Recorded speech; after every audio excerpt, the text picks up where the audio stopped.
Oke, brother, kali ini gua mau sharing ke kalian tentang pengalaman gua saat diciduk oleh polisi karena bertransaksi motor chopper bodong. Jadi awal ceritanya kejadian ini dimulai pada saat builder gua yaitu Dadan dari Kabayan Garage. Dia memberitahu gua bahwa ada seorang pembeli yang berminat untuk membeli chopper gua dan dia memberikan kontak gua pada pembeli tersebut. Gak lama kemudian dia menjapri gua via WhatsApp. Dia mengaku bernama Jihan pada saat itu. Dia meminta untuk mengantarkan motornya ke tempat kerjanya. Dia mengaku bekerja sebagai penjual bunga di salah satu daerah di Pamulang. Dia mengaku bekerja dari pagi sampai malam sehingga tidak bisa nyamperin gua. Gue sih sedikit curiga ya dengan alibi dia seperti itu. Tapi karena gue video call, dia mengangkat, mukanya jelas, dan gue minta foto KTP, dia kasih. Ya kecurigaan gue berkurang lah ya. Pada saat itu nama yang di KTP sama nama dia itu berbeda. Ya gue pikir itu nama panggilan doang. Sampai saat ini pun KTP-nya masih gue simpan fotonya. Dan foto dia pun sudah gua dapatkan, identitas dia pun sudah gua dapatkan, dan gua keep sampai saat ini. Semoga kita bisa bertemu, dan pasti bertemu sih, karena luang lingkupnya ya segitu-gitu aja. Apalagi setelah gua cari informasi ternyata dia bermain Vespa juga, ya pastilah ketemu karena circle-nya di situ-situ aja. Nah, kecurigaan awal gua itu adalah sebetulnya bukan dia cepu ya, bisa dibilang cepu ya, karena dia menyebab gua untuk melakukan transaksi dan di sana gua diciduk. Yang gua curigain adalah dia ingin membawa kabur motor chopper gua. Makanya itu gua minta antar temen gua, dan kalau dia test ride bakal gua dampingin, pikiran gua di situ. Nah, kebetulan sore hari gua ada keperluan di daerah Depok. Gua bawa chopper itu ke Depok. Nah, dari sini sudah timbul masalah nih. Seolah-olah chopper ini nggak mau banget gua pakai, nggak mau banget gua bawa. Biasanya nggak pernah ada masalah di chopper binter gua ini. Tapi tiba-tiba persneling giginya itu kendor. Gue di jalan gak bisa ngoper gigi, jadi sepanjang jalan gue sampai lokasi cuman pakai gigi dua. Pelan-pelan tuh gue dari daerah Ben Hill menuju ke daerah Limo Depok, kalau kalian tahu. Itu lumayan jauh ya. Posisi sore, mendung, macet. Gue cuman pakai gigi dua, mati-matian, pelan-pelan aja. Sampailah gue di tempat gua janjian sama temen gua, karena di situ gua ada kepentingan, di situ ada kerjaan lah ya. Nah, sampainya di sana gua benerin dah tuh persnelingnya, udah bisa lagi, udah aman. Gua melakukan aktivitas seperti biasa di situ sampai larut malam sekitar jam 10. Dia nanya lagi tuh, "Bang, gimana? Jadi nggak?" "Jadi, ini bentar lagi mau OTW." Nah, setengah sebelasan gua OTW deh tuh. Nah, di sini terjadi lagi kendala di motor gua. Jadi tiba-tiba remnya blong, lem cakram belakangnya itu blong. Dan jalur untuk gua menuju ke tempat kejadian perkara itu ada salah satu turunan dia blok. Turunannya itu rater S lah ya, bisa dibilang rater S gitu. Nah, pada saat turunan itu nggak bisa direm, tiba-tiba blong. Gue panik kan ya. Apalagi di ujungnya itu jurang. Tapi untungnya gue lihat ada rumah lagi dibangun, di situ ada pasirnya. Gue tabrakin aja tuh ke pasir tuh, dan akhirnya motor tuh berhenti. Aman lah ya, gue kenapa-napa, motor pun gak kenapa-napa karena nabraknya cuma pasir. Nggak ada yang lecet-lecet. Cuman remnya aja tiba-tiba blong dan persneling giginya bermasalah lagi. Karena gue di situ berangkat dengan salah satu temen gue ya, dia pakai Matic. Gue bawa chopper. Setelah diakal-akalin bisa lah. Cuman gue bilang ke teman gue itu namanya Mail, lo deh yang bawa motor gue deh. Gue tadi masih shock, tiba-tiba turunan gue nabrak pasir kan. Jadi males gue bawa nih motor nih, kata lo aja deh yang bawa deh. Nah semenjak kejadian itu Mail lah yang bawa motor itu. Dengan pelan-pelan hingga tibalah di TKP. Di TKP itu posisinya kita janjian mereka nunggu di salah satu toko bunga, toko hias. Lo tahu kan ya, di pinggir-pinggir jalan suka banyak toko tukang hias tanaman-tanaman ya. Kurang lebih lokasinya seperti itu, dan di belakangnya itu ada bedeng. Kayak bedeng gitu ditutupin sama seng-seng gitu. Nah gue berhentilah di pinggir jalan depan toko bunga itu, toko tanaman lah ya, bukan toko bunga, toko tanaman. Gue di situ, gue istirahat dulu, gue telepon, orangnya datang tuh, orangnya dari dalam tuh. Sama percis dengan yang di video call, dengan foto KTP yang dia kirim, sama percis orangnya. Dia kelahiran 2003, masih muda.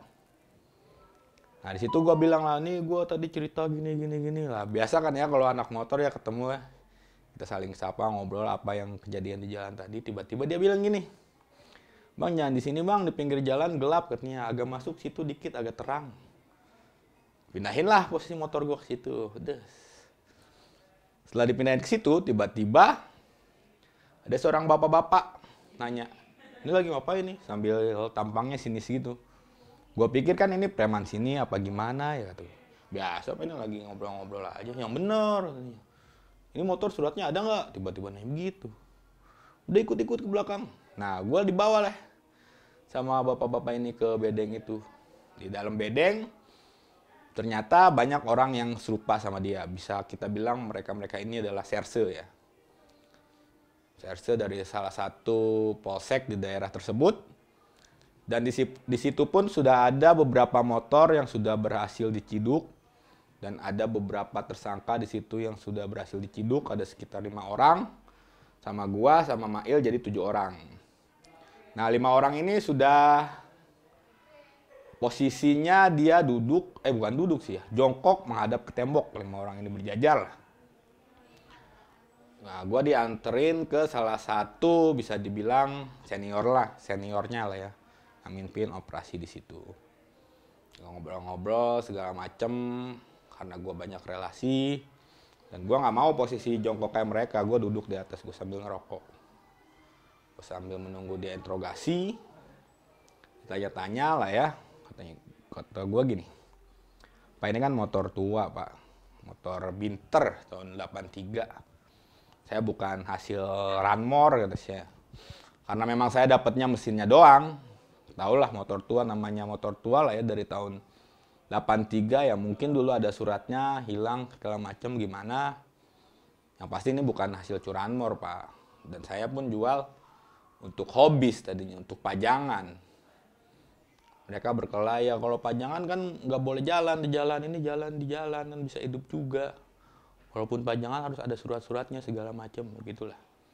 Pokoknya dalam kondisi seperti itu, pada saat kalian diciduk oleh polisi, apa yang kalian katakan pasti salah.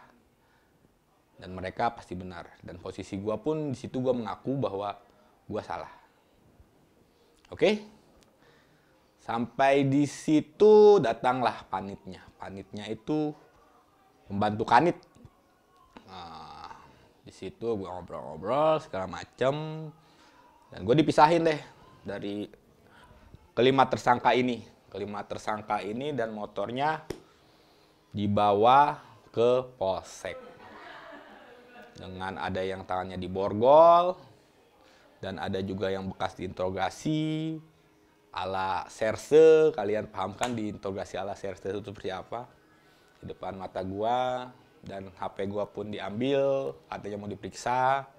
Dan pada saat itu Mail pun tidak membawa STNK motornya. STNK motor Matic ini, Mail ini yang nganterin gua ya. Otomatis motornya pun ikut. Nah, pada saat para tersangka ini dibawa ke polsek dengan motornya, Gue bilang, HP gue tuh yang 2 tuh jangan dibawa dong, pisahin. Ya dipisahin lah. Dan gak lama dibalikin handphonenya. Nah setelah dibalikin, handphone gue ternyata dikembalikan ke settingan pabrik. Kalau kalian tahu yang punya handphone Android, gue pakai Android pada saat itu. Dikembalikan ke settingan pabrik dan semua kontak hilang, semua foto hilang. Dan gue nggak tahu harus ngubungin siapa. Karena nomor-nomor gue di Gmail semua, Gmailnya ke logout. Not pasport gue juga ke logout. Menurut gue itu yang sangat merugikan sih. Namanya data handphone adalah kan data pribadi kita, bisa dibilang aset lah ya. Bahkan mungkin data yang ada di telepon dengan harga handphonenya lebih mahal data yang di telepon. Itu dia yang gue sayangkan sih. Cuman gak apa-apa lah, gue masih ikutin prosedural yang mereka berikan, perdebatan cukup alot. Sampai akhirnya jam 2 subuh, kita deal-dealan, gue bikin perjanjian, tidak akan mengulanginya lagi, tanda tangan di atas materai, dan gue pun bisa pulang. Tapi 2 unit motor gue, motor chopper dan motor Matic Mail ditahan. Begitu teman-teman.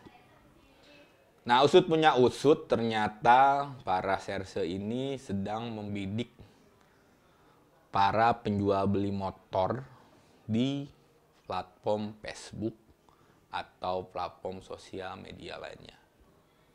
Jadi kalian harus berhati-hati dengan itu, jangan sembarang memposting kalau motor kalian bodong, jangan sembarang melakukan transaksi. Karena dari pengalaman ini, bila kalian tidak banyak relasi dan kenalan, mungkin kalian bisa ditahan dan tidak bisa keluar. Dan urusannya bakal lebih panjang. Dan buat orang yang nyepuin gua, terima kasih atas pengalaman ini. Semoga kita bisa bertemu lagi dan pasti kita akan bertemu. Identitasnya ada sama gua, fotonya masih ada sama gua. Ya begitulah ya bro. Semoga kita bisa ngopi-ngopi bareng. Ngopi-ngopi aja. Kalau gue orangnya nggak dendaman bro. Selalu aja bro. Ada sebagian teman-teman yang bilang beginilah, begitulah, beginilah, begitulah. Ya gue jalanin yang gue yakinin aja. Teman-teman begitu pengalaman gue. Yang satu yang harus kita pelajari adalah walaupun motor kita tua, walaupun motor kita custom, tapi di jalan itu pada saat lo nggak bawa surat-surat itu hal yang salah. Itu tidak patut dilakukan walaupun untuk motor hobi sebisa mungkin kalau transaksi di rumah aja. Jangan kemana-mana karena kita masih PPKM juga. Semoga pembelajaran ini bisa menjadikan hikmah buat kalian dan tidak mengalami hal seperti gua. Nah, setelah 2 hari berlalu, gua urus-urus, semuanya sudah beres. Motor gua sama Mail udah kembali. Dan kalau ada yang minat boleh tawar-tawar, tapi jangan COD. Datang aja ke rumah. Oke? Terima kasih banyak.